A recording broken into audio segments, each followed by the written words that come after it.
Welcome back to another episode of Acquisitions Anonymous. I am your host, Bill D'Alessandro. And this week I talk with Pete Erickson, who owns several physical therapy clinics in California. And Pete takes us through his war stories, specifically an incredible up and down ride of 3 years of being away from his business while he was medically sick, to return and find the culture was entirely different. How he had to reboot that business from scratch and then immediately got it knocked all the way back down again when COVID shut down the world and physical therapy practices. So a heck of a war story journey with Pete Erickson this week. I think you'll really enjoy this conversation. But first, a word from our sponsor. Hey guys, Michael here. Want to talk to you about one of our sponsors in our never-ending quest to make Acquisitions Anonymous break even. And that sponsor is cloudbookkeeping.com. It's actually run by my neighbor, Charlie, who's a great guy. And he has been our longest tenured sponsor. And we're super grateful for him to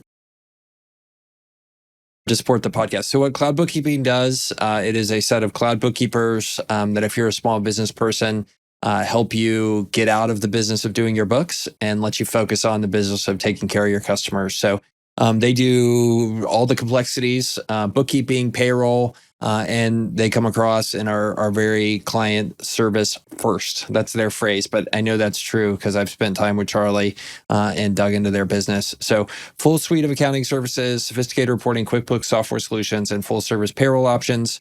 So definitely talk to Charlie if you want to get out of doing bookkeeping and outsource that to a trusted third party. And you can find them at cloudbookkeeping.com. So thanks again for sponsoring today, cloudbookkeeping.com.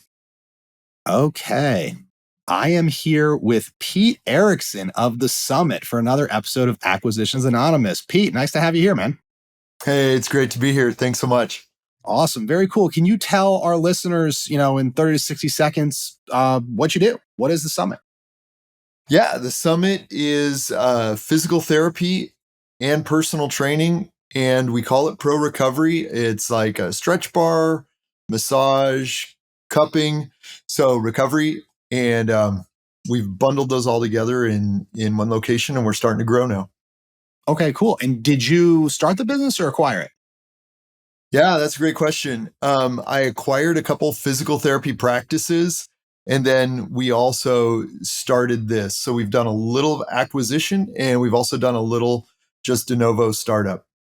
Cool. Can you kind of take us through how the heck do you get here? Are you a physical therapist? Are you a business guy? Take us through the progression that led you here today. Awesome. Yeah. So I started out as an engineering major. I was a chem major, engineering major, working in kind of the land development, civil engineering space. And during a large crash in oil and land development, I realized I wasn't going to make it there. So I shifted gears over to physical therapy and started to work for a physical therapy practice. Okay. And so you were a physical therapist for a long time. How did you transition to ownership? Correct. So I purchased a clinic where I was working, which that could be, for some people, that could be a really great situation. It's almost like an apprenticeship and then purchase. And that's how I did it. Okay. So was it the owner wanted to get out or did you raise your hand? How did that go down? Yeah, that's a great question. I actually was looking at several different practices and talked with the owner, and he was ready to start easing out. So the timing actually worked really well for both of us. Okay, awesome. And did you use an SBA loan or seller financing to do that deal? Yeah, so that was seller financing, and I can't speak highly enough about that. It was great for me. Okay, awesome. So that was the first clinic you bought. Kind of take us through what happened after that. Yeah, that was the first one that I bought. That was kind of tough because I started out as a kid there. And so all the staff knew me as the kid. And then I transitioned into leadership and pretty quickly started getting a lot of pushback. It was really tough because at the time that I took the clinic, there were a lot of big changes in healthcare. And I thought to myself, hey, let's just rip the Band-Aid off real fast. So I made a number of changes to accommodate the changes in healthcare. And that was tough. That was really tough on because some of the staff had been there over 20 years. And so they'd been doing things the same way. So now for me to ask them to change for the clinic change and then also the changes in insurance, it was tough. It was really tough. So snot-nosed kid comes in and he's the new boss and wants to do everything different right away. Bad call, right? Yeah, it's funny, Bill. Actually, I would say probably 20% of the changes were things, just preferences on my part. 80% were things being done to us. And so it was just kind of a, perfect storm. I was the scapegoat for the changes. Okay. Yep. Can you, pick one of those changes that was really the hardest that people push back on, and kind of take me through why were they so pissed off and how did you handle it? Oh, dude, for sure. I would say that the biggest one was a change in the way the financial team needed to do their reporting. And so I was trying to get my usually when these things roll out from Medicare or insurance companies, most of their staff don't even know how it's going to roll out yet. So it'll usually be 2-3 months of going back and forth and not able to get things all dialed in, not to be able to get them tight. And I really like tight processes. So I'll be asking, hey, what do you think about this? How's this working out? And I think some of the staff perceived that I thought the problem was on their side rather than coming from the outside. So I got a ton of pushback. We had some fits. We had things being thrown. It was a tough season for some of the staff. Because really a number of things had not changed for a good 10 years. And so for all of this to change all at once created a lot of turmoil. Yep, I'm sure it did. So this is a War Stories episode. So you gave me a couple places to push before the episode for War Stories. And if you mentioned that, there are people throwing fits or throwing things, that kind of says you might have experienced some culture problems in the past. One of the things you mentioned is that you might have held on to some folks for too long that weren't culture fits. What happened with that? Oh man, it was tough. So this is something that people can think about as they're going through acquisitions. Frequently, the reason a seller is interested, because the seller's got several buyers to engage, right? So oftentimes the seller will engage with you because they want to remain a pillar in the community and they want to provide jobs for the staff they have. And so the seller didn't twist my arm and say, hey, you have to keep these people. But they did express really strongly, I'd love it if you'd make a way for these people to stay on long term. And so being the good guy that I was, I agreed. I said, hey, I'm going to do everything I can to keep them. And I think that's where the problem came in. Okay. Yep. I think every business buyer has felt this, right? Because a lot of times sellers really care about their employees and it's, that's awesome. And so you can be very tempted as a buyer to try to differentiate yourself from other buyers by kind of promising to take care of the people because it can be perceived that that's very important to the seller. So it sounds like you fell into that trap and kind of made a verbal, not a contractual, I assume, a verbal promise to keep these folks, right? Mm-hmm. So you kind of agreed to keep these folks. You bought the physical therapy practice. And I assume you found out, oops, I might have committed to something I don't want to do. For sure. Yeah. And it was the entire thing. The systems were outdated. So that was really tough. And so we had to change systems. We had to change several of the ways that things were being done.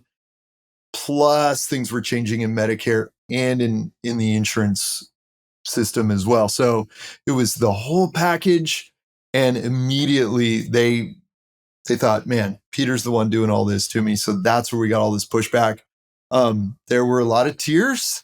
There were days people were stomping up and down through the office, using my name like a swear word, things being thrown. And I realized pretty quickly, this is not going to be a culture fit for us. So I assume then you figured out that you were not going to be able to keep your promise to seller and retain a lot of these people. So how did that go down? Dude, broke my heart. Honestly, I would say, I always believe that there's got to be a way to find a win-win. That's in me, where I think there's got to be some way to find a win-win. Um, and pretty quickly I realized it wasn't going to work. There was not going to be a way to make the seller happy, keep the current staff happy, grow, keep new staff happy. So then we had to make some determinations. I sat down with a couple of the people that were causing trouble and started to lay out, hey, what do we need to do to correct action? And one of them stormed out during that meeting and really challenged me. It was that thing, just like you said, here's this snot-nosed kid telling us what to do, and I'm not going to take it. And so they started just demonstrating all these behaviors to try and get control. So you said in the show notes that you had to lay off 10 people, which was everyone except for two. Is that how it ended? Yeah. So what ended up happening there? I got viral encephalitis, and it took me out completely, completely paralyzed. I was actually blind for a season. Every major system in my body shut down. I was so confused that I even thought my wife was trying to kill me. I was out of it. I'm giving you the Cliff Notes version, but I was an absolute disaster. One of the lead therapists, one of the lead PTs stepped in to manage while I was out. And what ended up happening is the culture that we'd built and everything we'd really strived to develop, that began to erode. 3.5 years later, when I was healthy enough to come back into the office and see what had happened, I'd heard from a number of people that things weren't going well. It didn't look like I had left it. And sure enough, that was the case. When I got back, none of the systems were in place. It wasn't operating the way we'd left it. And so we had some tough meetings with the staff. Yeah. So that sounds like you had an intense health experience. So you had kind of done all of this work to get through all of the, the wailing and gnashing of teeth and the change management, only to be struck down by viral encephalitis. And you had to go away for 3 years? Yeah, 3 years I was totally out. It was really, not many people recover from this. So I was so grateful to be alive and to be healthy and to be back. I went into the office and really tried to rally the troops and bring some order back. And that's when I realized they'd gone without me for so long. They were pretty sure they didn't need me. Of course, they were operating in the red, and things were starting to really slide. It was getting ugly. So we needed to make some changes rapidly. So when I came in to bring that change and to reinstitute our culture, there was basically mutiny on the ship. Yeah. Wow. So what happened? You came back after 3 years away, and you said, "Hey, it's going to be just like it was 3 years ago." And they kind of went, "Hey, man, 3 years have gone by. Things are very different now. Maybe we don't need you," but you still own the practice, right? So Correct. How do you resolve that conflict? Yeah. So we sat down individuals and tried to coach them, gave them some parameters for change.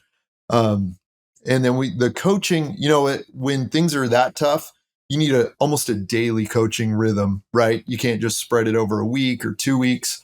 So we got them on a daily coaching rhythm, and there was a lot of pushback. And so we did this for a number of weeks. After about 3.5, 4 weeks, I realized they're giving me lip service. They'll play the game so long as I'm watching. So we sat down the production group, the finance group. We just talked to each group. And what I realized is they had all talked together. They weren't going. So this was actually Christmas, which is wonderful timing as well. So we all sat down a couple days after Christmas, and said, "Hey, we have to close the practice. We're not going to be able to go on like this." And that was a tough day, let me tell you. So we actually laid off the entire team. We let go of everybody except for one key team member. Wow. And then did you actually shut down the practice, or did you just kind of take a pause and try to rebuild? Yeah, what the heck do you do, right? So we already had all of these contracts. We already had people in place. We already had a whole ton of patients we needed to treat come January 2nd. So I had been recruiting. As soon as I saw things weren't going to go well, I recruited some staff members, actually brought in friends and family just to operate, just to keep the Wow. lights on and the doors open. It was bananas. So So for is 2 weeks, like your wife is like stretching people out? Like dude. untrained? Yeah, so like my wife was answering phones, and this is not her dream. My kids were answering phones. One of my daughters was doing some of the finance stuff. It was nuts. It was absolutely crazy. I had one of my girls who was in high school. She'd come right after class, jam down to the office, answer phones while my wife ran errands, and yeah, it was not. Wow. It's not the entrepreneurial dream. Let me tell you. Everybody always thinks entrepreneurship is so sexy, but so often it ends up with your entire family moving boxes or answering phones. One of the themes I'm seeing coming through in a lot of your answers and that you mentioned in the pre-show notes was this idea of kind of buying too small and buying a job. In a lot of your answers, you had to say, yeah, like I was there spending the time with all the employees and I had to lay everybody off. And I was there. My wife was there. We're answering the phones and cleaning the shop and, all this stuff. Um, so how do you think about, what size business you should buy or, what mistake did you make that you kind of felt like you bought a job more than a business? Oh man, that is such a great question. Yeah. So the thing that I've toyed with back and forth is you don't want to buy so big that you don't have the control to, because there's a learning process. You can't just jump right into a Boeing 777. You want to learn how to fly first. So you don't want to get the largest, but you also got to be careful not to buy too small. And that's what I did. I bought too small and didn't grow quick enough right out of the gate. The intent was to grow quick. The encephalitis knocked it back. Um, so that really, in effect, gave me a business that was just way too small. So when you're looking at viability, you need something where you can exit the day to day rapidly and get above and start working on your marketing, start working on ops. Um, it's got to be at least big enough to do that. So what does that mean? Big enough to support a kind of general manager or CEO salary while also making all of your debt payments, right? Absolutely. And that's the magic, right? Everybody's got their own number, but I think you can look at it in different ways. For us in our world, that means your top line revenue's got to be at least 3 million. You can't look below that. So that's just an easy rule of thumb for us. Some people are looking at SDE, some people are looking at EBITDA. Pick your poison, get to know it really well in your industry and make sure you've got that space. Yeah. Yeah. I think one of the huge traps when people buy businesses is they often buy them based on SDE or seller's discretionary earnings. And then two things happen really quick. They don't want to work in the business and they have to make debt payments. So if you have $200,000 of SDE and you slap $100,000 of debt payments on it, well, Yeah. now you're $100,000 of SDE and now you want to hire a general manager and pretty quick you're at zero of SDE. And so you go, holy crap, I thought I was paying 4 times SDE. I've actually paid 15 times cash flow after I put debt on it and a general manager on it, and I don't have any money to pay myself. Now I'm working for free, right? So very Nailed it. quickly, Nailed it. right? People go, Yep. I'm buying on SDE. I'm buying on 4 times SDE. That's a 25% IRR. If I just do nothing, this is great. But then you finance the thing, debt payments, and then you want to hire a GM because you want to get out of the day to day, which is everybody's dream when they buy a business. And before you know it, you're not making any. You're not in the day to day, but you ain't making any money either. Yeah, it's so true, so true. And I think that's, as you're looking, people, you hear everybody talking about, well, we're going down market, going down market. Well, they are, but they're in a spot that's unsustainable. And we're seeing a lot of that right now. Yep. Yep. You also mentioned that one of your struggles was struggling with a confusing marketing message, and that confused customers don't buy anything. Um, how were you confusing people, and then how did you stop confusing them? Man, that's a great question.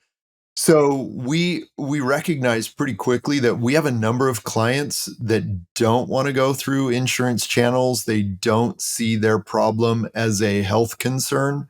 They don't want to see a doctor. And so we had people coming to us just off the street, and we thought, well, great, let's just blend physical therapy with this other message, this pro recovery message.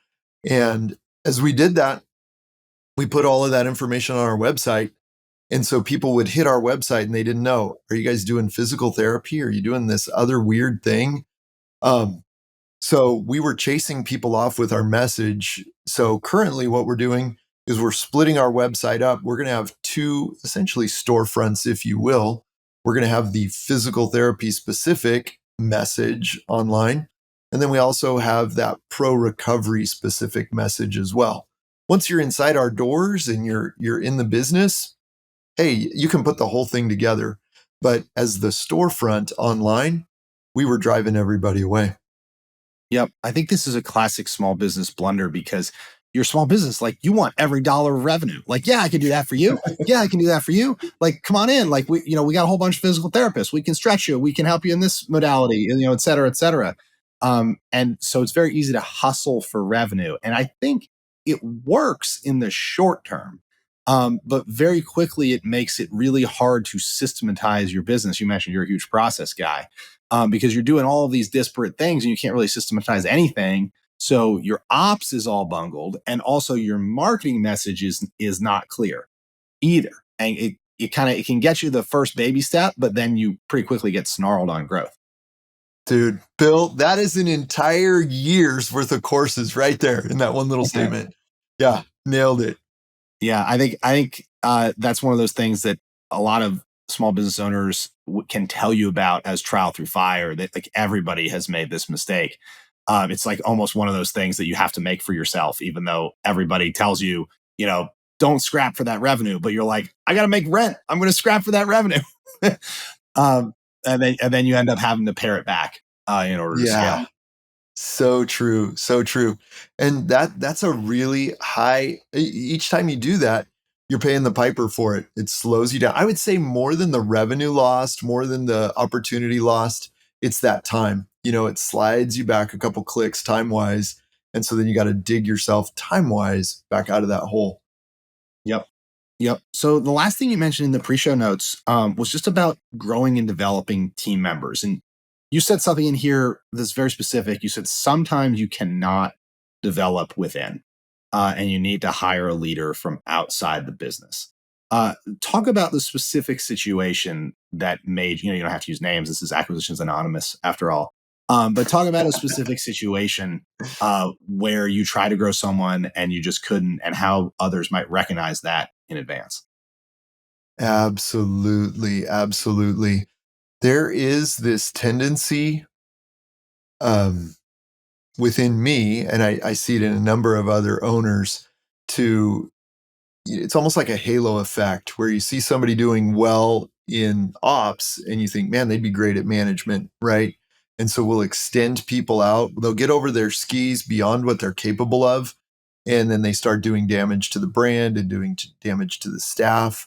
Um, it's classic, right? Peter principle. We're going to take you just one click beyond what you can do. Um, I would say What is the Peter principle for people who may not know what it is? You're gonna be promoted just one click beyond your capacity, right? Um, and so you see that every day, but for some reason in small business, we think we're beyond that. We think we're above it. We think somehow it's not going to happen to us. But man, I've done it so many times. And I think the other part, Bill, people need much more accountability than we're often willing to give. And so if we're not willing to give them the accountability for the function that we've handed off, we can't hand it off. Yep. My COO has this phrase where he says, it would be great if you could trust every single person all the time to make every decision that they should make without you in the room. But that's not real life. So if you can't trust the person, you need to build a system and a process and trust the system and process that they are working within. And so that's, it would be great if you could say, hey, every single person I hire, I can promote all the way up and they can be completely autonomous. But it just doesn't seem to work out that way. How do you build processes and systems that help people to be autonomous? Mm, that is wonderful. We are a process machine, which is very rare in the physical therapy space, in a lot of the healthcare space, because people believe, oh, I've got this secret sauce, I've got this special treatment or special, um, and so we are very process driven, and it begins even from the beginning of the client journey. How do they discover us? How are they welcomed? Um, we do have a number of scripts, and I know there's pushback on scripts in some areas, and some areas accept it. My feeling is once you know a script, you're comfortable, you can make it your own, but you've got to learn how to connect with your client before they come through your door. So we do that at every state. We do it when they encounter us online, when they make the phone call, when they walk through the door. We want our client journey to be very well scripted so that they know we get them. So now you don't have to hire customer service wizards. You just need to hire people who can follow a process, and then you can deliver a great customer experience. Absolutely. Absolutely. And I think, Bill, one of the things in our world is people want to know that you get them. And once you've seen 30 or 40 rotator cuffs, once you've seen a couple hundred backs, you get them. And so now it's just giving them that information, connecting with them, giving them that experience that I get you. I know where you're coming from. Here's the next step on your journey. Yep. Awesome. Cool. Well, Pete, thank you for being with us today. This has been great to hear about your war stories, your journey through the viral encephalopathy to firing everybody, having to lay everybody off, to COVID, to and rebound ever since. Very cool. Thank you for sharing. I'd love to give you just a chance at the end. Where can people find you? On the internet if they want to connect with you more. If there's something you want to plug, now's your chance. Thanks, Bill. Yeah, I'm on Twitter. It's SMB Pete. That's pretty easy to remember, SMB Pete. And hey, if you got any great physical therapists that want to own their own, send them my way. Love to get them to that space. Awesome. Well, that's great. This is Pete Erickson. Pete, thanks for being with us, man. We will talk to you next week. Awesome.